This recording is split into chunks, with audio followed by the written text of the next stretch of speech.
সকাল সকাল বাড়িতে খুশির খবর এলো। মমতাজ বেগম একমাত্র কন্যা ইন্ডিয়া থেকে ফিরেছেন। বাড়িতে তুমুল উত্তেজনা, সবার মধ্যে রান্নাবান্না, বেশ আয়োজন চলছে সকাল থেকে। এদিকে বাচ্চাদের খাওয়াতে গিয়ে আনিকা নাজেহাল অবস্থা। দুজনেই খাবে না বলে ছুটছে এদিক ওদিক। শুক্রবার হয় আজ বাড়িতে সবাই উপস্থিত। আনিকা বাচ্চাদের পিছনে ছুটতে ছুটতে খাওয়াচ্ছে। দুজনে মহা বিরক্ত মায়ের উপর। অনা বলে, আন খামু না আম্মু, আন না আর না, আর দুটো মা, আবিসোনা আর দুটো। আবিদ একদম লুকিয়ে গেল। আনিকা বিরক্ত হয়ে সোফায় বসে রইল, হাতের কবজিতে পড়ে ঘড়ির বেল ঠিক করতে করতে অভিক নিচে এসে আনিকা হতাশাগ্রস্ত দেখে বলো, কি হয়েছে? দেখ না, দুটো বাচ্চা যদি এই কয়টা ভাত না খেতে পারে আমাকে ক্লান্ত বানিয়ে ফেললো দৌড়াতে দৌড়াতে। ওতে চিপ চকলেট কম দেবে। সারাক্ষণ এসব খেয়ে থাকলে ভাত খাবে কি করে? তুই ওসব আমাকে বলিস কেন? তোর ভাইকে বল, সে তো আদর করে বাচ্চাদের জন্য এসব নিয়ে আসে।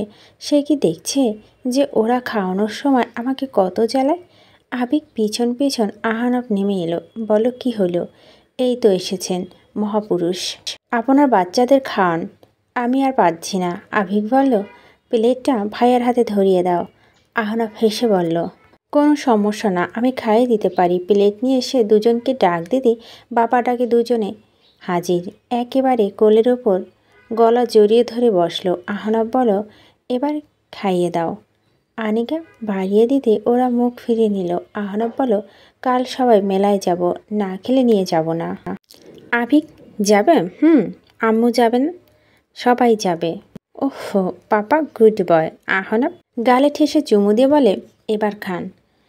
ওরা একবার খেতে খেতে হাজার প্রশ্ন ছুড়ে মেলে ধরল বাবার সামনে। আহনাফ প্রশ্নের উত্তর দেওয়ার ফাঁকে আবিককে ডেকে বলে, তুই কোথায় বেরোচ্ছিস? আনিকা বল, হ্যাঁ ও শপে যাবে।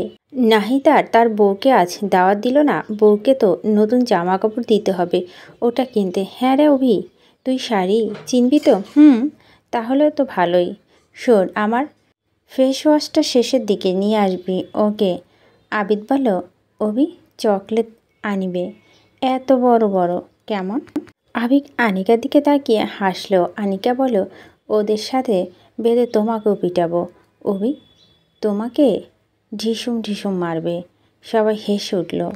সালমা বেগম শাড়ির আঁচলে হাত মুছতে মুছতে এলেন। বলেন, বেরোচ্ছিস অভি? হ্যাঁ। তোমার জন্য কিছু লাগবে? না, তোর জিম্মা বলেছে যে শাড়ির রং যাতে উজ্জ্বল রঙের হয়। নতুন বউ তো, তাই। অনেকগুলো দেখবি, তারপর কিনবি, ঠিক আছে? আনিকা বলল, উফ ছোট মা, ওর ওপর ছেড়ে দাও। এটা ভালো একটা প্র্যাকটিস ওর জন্য। কিছুদিন পর বউয়ের জন্য তো কেনাকাটা করতে হবে। সালমা বেগম হাসলেন। অভিক বলল, আচ্ছা আসি মা, সাবধানে যাস। ফি আমানিল্লাহ। নিউ মার্কেটে এসে অভিকের সাথে কয়েকজন স্টুডেন্টদের দেখা হলো। তাদের সবাইকে চিনতে হবে, বিন্দুমাত্র ভুল হলো না। তারা সবাই সুজনার বন্ধু। দেখা মাত্র স্যার বলে ছুটে এলো। অভিক বলল, পরীক্ষা তো শেষ? হ্যাঁ স্যার, আপনাকে এখানে দেখতে পাবো ভাবিনি। কি হচ্ছে এখানে? এমনি ঘুরছিলাম সবাই মিলে। আপনি কেন এসেছেন? কিছু কেনাকাটা করব। স্যার, আমরা একটা কিছু অফার করতে পারি? এখন না, সন্ধ্যাবেলায় স্কুল মাঠে যাওয়া যায়। নিখিল বলল, ক্যান্টনমেন্টে? হ্যাঁ অফকোর্স। আপনি ওখানে আসবেন? আজ যেতে পারি, তাহলে জমবে ভালো। দুটো শখখবর হবে স্যার। আহির বলল, দারুণ। আবিক ভুরু উচালো আবিকের দিকে তাকিয়ে। তাই? Yes sir. দেখা যাক। ওকে স্যার, আমরা রেডি থাকবো। আপনার সাথে যাই? চলো, শাড়ি কিনবো। কার জন্য? বন্ধুর বউ। নিখিল মাথার পিছনে হাত বুলিয়ে বলল, ভাবির জন্য হলুদই বেস্ট। আবিক সরু চোখে তাকিয়ে বলল, ওরে হো, দেবরের সামনে ভাবির যেন শাড়ির কথা বলছি? তাহলে তো ভালোই, চলো, তোমরা চুজ করে দিবে। জাহিন বলল, আমাদের বন্ধুদের মধ্যে সুজনা কালার চয়েসটা খুব ভালো। বাকিরা মৃদু হাসল। অভি হেসে যেতে যেতে বলল, তাই? তাহলে তো সুজনার থাকাটা দরকার ছিল। তা মজা করে জানতে চাইল, আপনি সুজনাকে চেনেন স্যার? চিনি একটুখানি।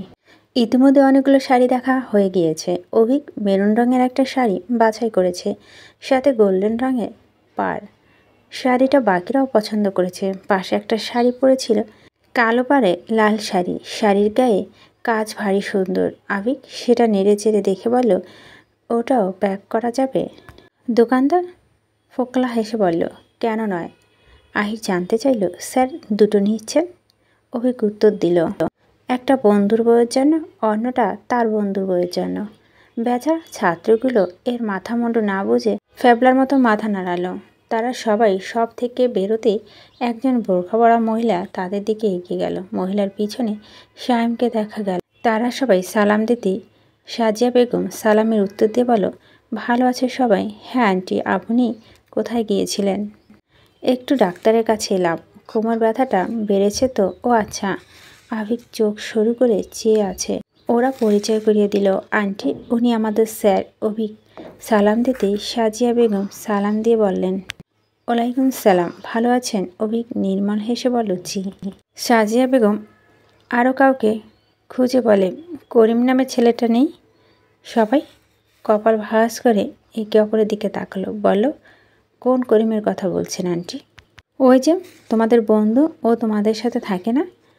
আমাদের ওই নামে কোনো বন্ধু আন্টি নেই। সায়েম বলল, আম্মা তোমার ভুল হচ্ছে, আবার ওরকম কোনো বন্ধু নেই। সাজিয়া বেগম বলল, আমার ভুল? কিন্তু তোর আপা তো বলল করিম নামে ওর বন্ধু আছে। আচ্ছা বাসায় গিয়ে জিজ্ঞেস করব। আহির বলল, সায়েম আজ মাঠে আসবে, দারুণ খেলা হবে কিন্তু। সায়েম মাথা নেড়ে হাসলো।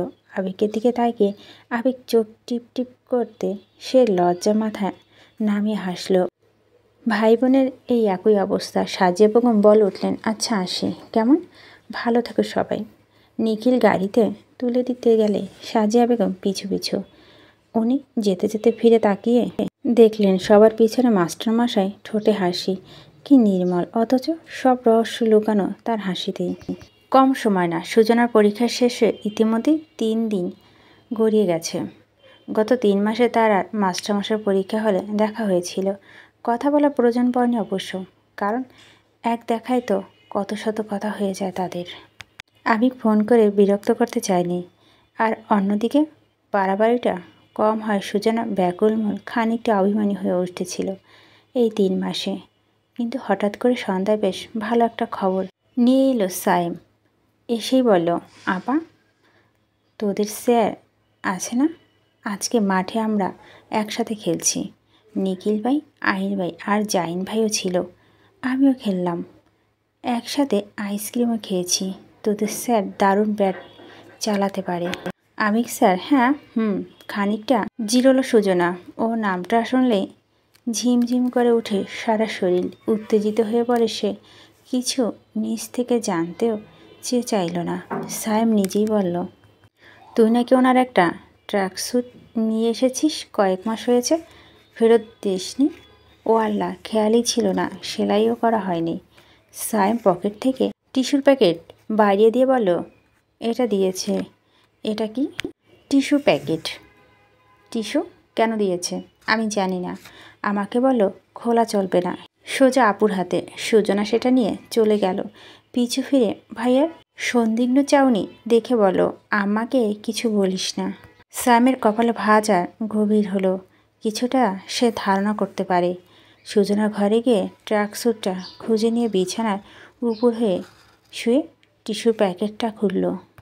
এক এক করে টিস্যুর ভাঁজ মেলতেই মধ্যখান থেকে একটা কাগজ বের হয়ে এলো, যাতে অ্যাব্রো থ্যাব্রোভাবে লেখা, সুজানা। লাল দিঘির পাড়ে সেগুন কাঠে ঝরা পাতা বিছানার টুলটাতে অনেক দিন কেউ বসে না। আপনি আমি বসতে পারি যদি নীল শাড়ি পরে আসেন, লাল শাড়ি ফিরি। সাদা ফুল গুজে এলে একটা ফুলের বাগানের মালিকানা ফিরি। বুদ্ধিমতীরা এমন অফার সহজে অগ্রাহ্য করে না। আপনি আসবেন আমার জানা আছে। সুজনা কাগজটা মুঠো করে মুখ লুকালো ট্র্যাকস্যুটের মাঝে। খানিকটা পরে মায়ের প্রশ্ন ভেসে এলো, রহিমের নাম্বার এ দিয়ে সেভ করেছিস কেন? সুজনা দ্রুত শোয়া থেকে উঠে পড়ল। ট্র্যাকস্যুটের পিছনে লুকিয়ে বলে, করিম? সাজিয়া বেগম সরু চোখে চেয়ে বললেন, হ্যাঁ। সুজনা ট্র্যাকস্যুটটা নিয়ে ওয়ার্ড্রোবে খুলতে খুলতে বলে, এত কিছু ভেবে সেভ করিনি আম্মা। মাঝে মাঝে অদ্ভুত প্রশ্ন করো তুমি। করিমের বাড়ি তো 16 শহরে, তাহলে ওর বাকিদের সাথে থাকে না কেন? কাদের সাথে? আহিরদের সাথে। ওদের সাথে তোমার দেখা হয়েছে? হ্যাঁ, সাথে ওই স্যারটাও ছিল। কোন স্যার? নামটা ভুলে গিয়েছি। যেই বাড়িতে পড়াতে যেতি? আভিক স্যার? হ্যাঁ হ্যাঁ। সুজনা ঢোক গিলে বলল। তুমি কথা বলার সময় উনি পাশে ছিল? থাকলে কি হবে? না মা, এমনি জিজ্ঞেস করছি। আচ্ছা, আমি চা বসে গিয়ে। সুজনা চলে গেল। সাজিয়া বেগম বালিশের ওপর থেকে ফোন নিয়ে দিয়ে সেভ করা নাম্বারটা টুকে নিলেন নিজের ফোনে। নবকুঠুরে গেট পার হয়ে উঠোনে প্রবেশ করল গাড়িটা। সদর দরজার বাইরে ইতিমধ্যেই বাড়ির সব সদস্য দাঁড়ানো। মালি গামছা কাঁধে দৌড় দিল গাড়ির কাছে, বাচ্চারাও ওনার পিছু। মমতাজ বেগম খুশিতে আত্মহারা। অনেকগুলো বছর পর একমাত্র বাপের ভিটায় পা রাখলেন ওনার মেয়েটা। আভিক আর আহনাব গাড়ির কাছাকাছি গিয়ে দাঁড়িয়েছেন। গাড়ির দরজা খুলতে বেরিয়ে এলো একজন মহিলা। একজনের কোলে বাচ্চা, অন্যজন যুবতী, অন্য দুজন পুরুষ মানুষ। একজন আভিকের ফুফা, অন্যজন ফুফাতো ভাই সিজান। বাচ্চারা মায়ের কোল থেকে বাচ্চাকে কেড়ে নিয়ে ইতিমধ্যে বাড়ির ভিতরে চলে গিয়েছে মর্জিনা। সবাই সবাইকে দেখে খুশিতে আত্মহারা। একে অপরের সাথে বহুদিন এই দূরত্ব কাটিয়ে কয়েক মিনিটে গল্প স্বল্প সেই দাঁড়িয়ে থাকা অবস্থায় চুকে গেল। সবার সাথে ভালো কুশলাদি বিনিময় করা শেষে আভিকের চোখ গেল গাড়ির ভিতরে। সেখানে বসা যুবতী মেয়েটা মাথা এলিয়ে বসে আছে। অভিক দরজা খুলে মাথা নামিয়ে বলল, গাড়িতে আরও চড়ার শখ? মেয়েটা ফিরে চাইল, চোখ মুখ ক্লান্ত দেখাচ্ছে। আসন্ন গলায় বলল, এখানে যে কেউ বসে আছে সেটা এতক্ষণ পর কারো চোখে পড়ল? আভিক হেসে বলল, ইঁদুরের মতো খামটি মেরে বসে থাকলে সবাই দেখবে কি করে? আমি ইঁদুর? How dare you! তুমি আমাকে ইঁদুর বললে? সবাই তাদের দিকে ফিরে তাকালো। কি হচ্ছে জিনি? আসা মাত্রই ঝগড়া। বড়দের যে সালাম করতে হয় সেটা জানো না? আজব। মায়ের ডাকে জিনে জুবুথুবু হয়ে গেল। সালমা বেগম বলেন, অভি মেয়েটা আসা মাত্রই পচানো শুরু করে দিয়েছিস। আমি এখন ভিডিও কল নেই।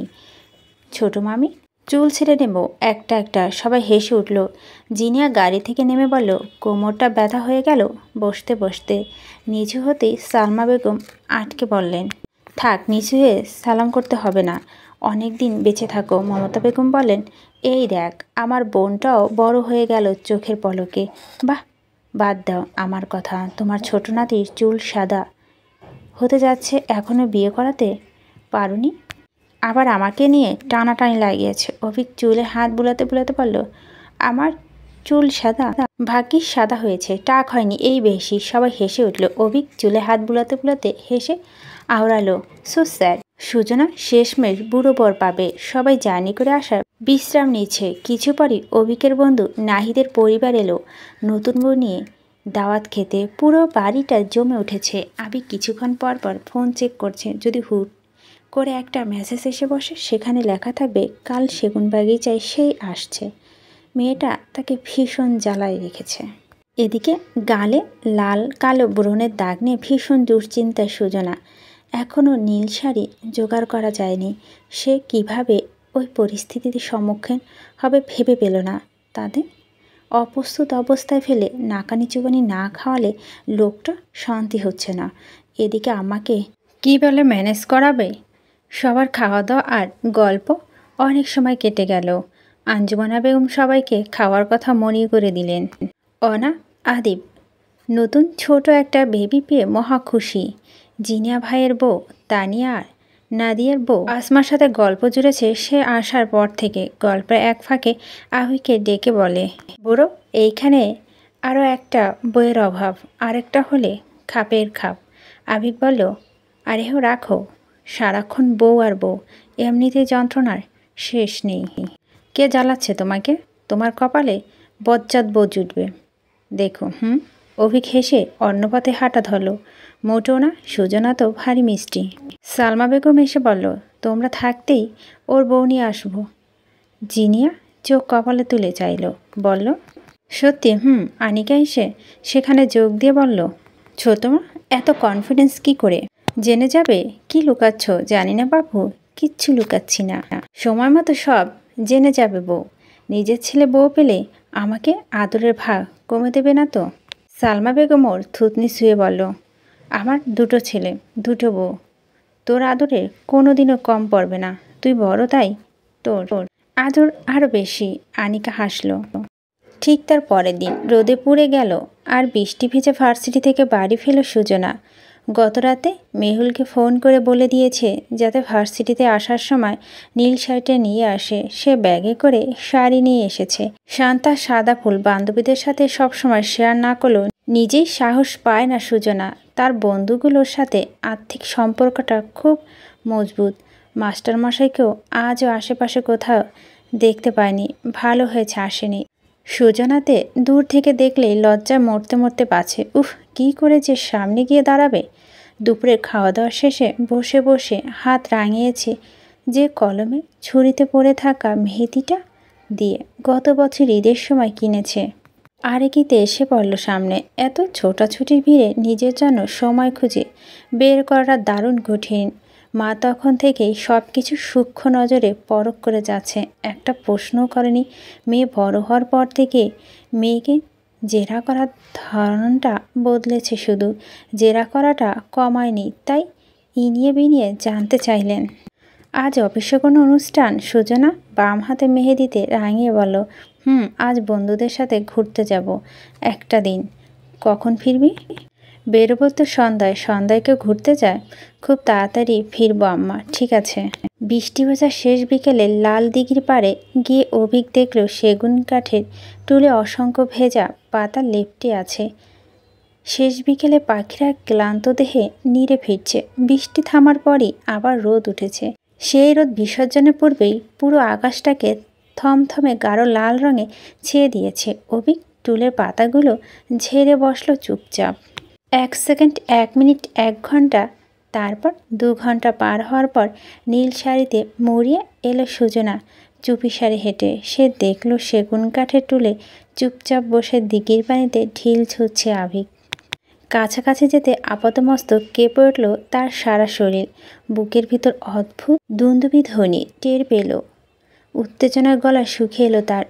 অভিক ফিরছে মন হতেই পিছু ফিরে গেল সে। চোখ বন্ধ করে নিঃশ্বাস আটকে দাঁড়িয়ে রইল শাড়ির আঁচল চেপে ধরা। পিছন থেকে গলা খাকালি ভেসে এলো। এরপর গলার স্বরটি আরও নিকটে এলো, কানে এলো। আজও কি কারো বিয়ে ভাঙতে এসেছেন? সুজনা আটকে রাখা দম হালকা করে ছেড়ে দিল। পেটের ভিতর গুড়মুড় গুড়মুড় শব্দ করছে। তাকে আসতে বলেছে আর সে চলে এলো। এখন জিজ্ঞেস করছে কার বিয়ে ভাঙতে এসেছে। তাকে ইচ্ছে করে লজ্জায় ফেলছে। পাজি লোক। এদিকে সে কথা মতো শাড়ি টাড়ি পরে সেজে গুজে এসেছে তা দেখেই। ও সারা শব্দ না পেয়ে আভিক ফিসফিসিয়ে আবার বলেন, চুপ থাকার মানে হ্যাঁ, তার মানে সত্যি বিয়ে ভাঙতে এসেছেন। সুজনা মাথা হালকা দুলিয়ে বলল, আমি সবসময় বিয়ে ভাঙতে আসি নাকি? আচ্ছা, তাহলে কেন আসছেন?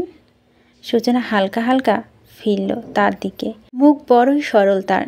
চোখ দুটো তুলে একবার তাকিয়ে আবারও চট করে নামিয়ে বলল, আপনি বলেছেন তাই তো এসেছি।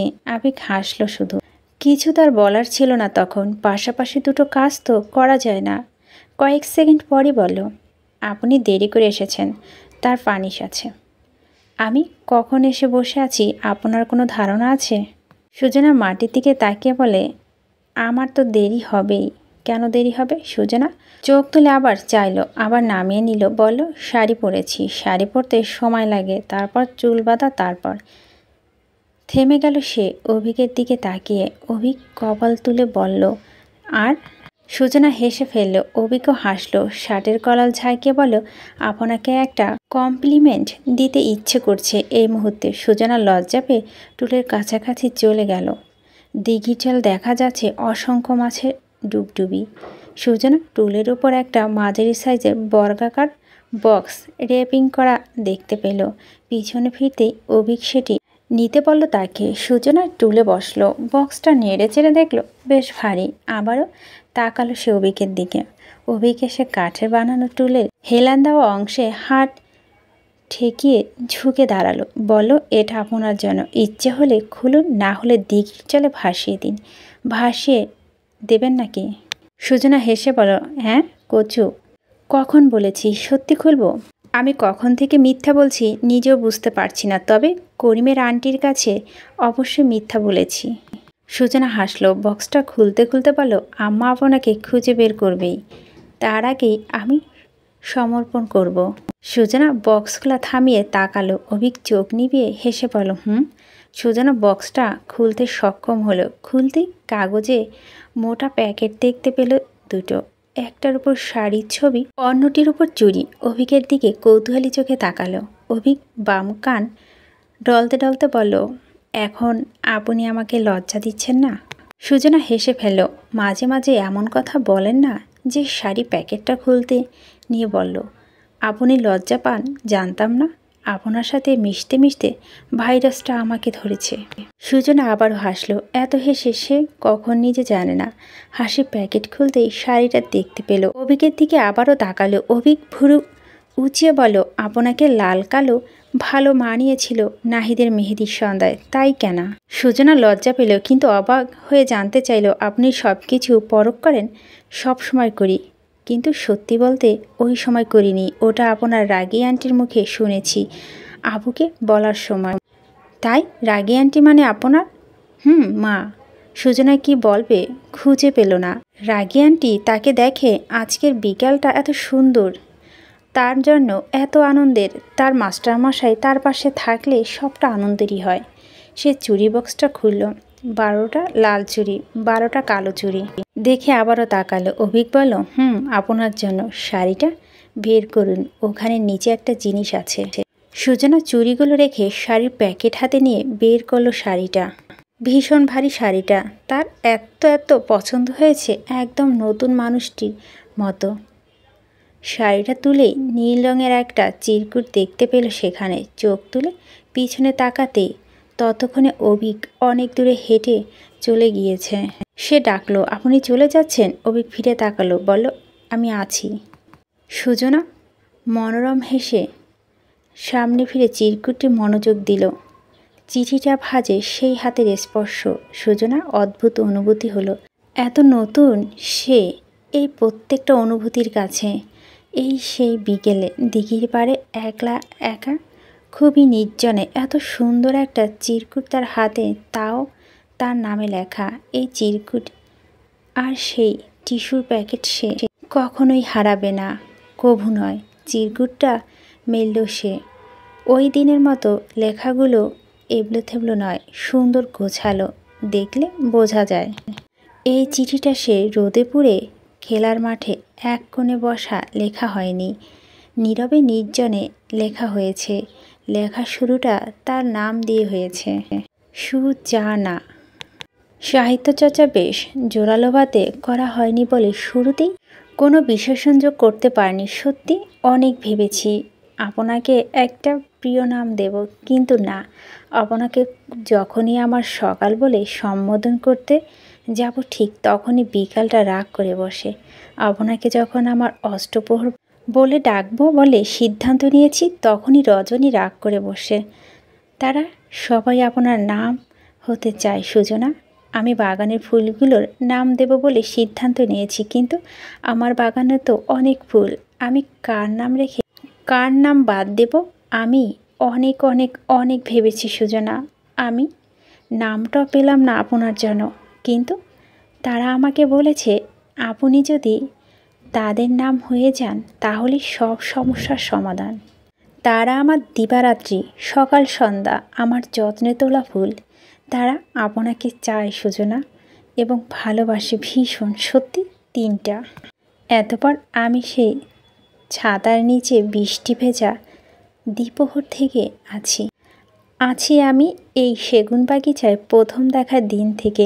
আপনি রাজি থাকলে প্রতিদিনের মতো আজকেটাও আপনার পাশাপাশি হেঁটে কাটিয়ে দিতে পারি। আমি আছি সুজনা, আপনি থাকবেন তো? টুপটাপ শব্দে দুফোঁটা সুখ বর্ষণ হলো সুজনার চোখ থেকে। চিরকুটটা সে পড়ে মুঠো করে বুকের সাথে জড়িয়ে চুপচাপ বসে রইল কিছুক্ষণ। তারপর পিছনে ফিরতে অভিককে দেখতে পেল, তার হাতে হাওয়াই মিঠাই অনেকগুলো। কাছে গিয়ে সে সুজনা বসার টুলের পিছনের অংশে হাত রেখে ঝুঁকল, ঠিক আগের মতো। সুজনা ভেজা গাল মুছার সময়টুকু পেল কই, হাতের উল্টো পিঠে চোখের কোণায় মুছে বলে, কিন্তু আমি শুনেছি ভালোবাসার রং পাল্টায় মাস্টার মশাই। আভিক এইরূপ সম্বোধনে চমৎকার হাসল, কপালে কপালটা আলতো করে মিলিয়ে বলল, পাল্টায় তো, নীল থেকে লাল, লাল থেকে নীল। সুজনা সে কথা শুনে ডুকরে ডুকরে উঠল আর অভিক হাসল।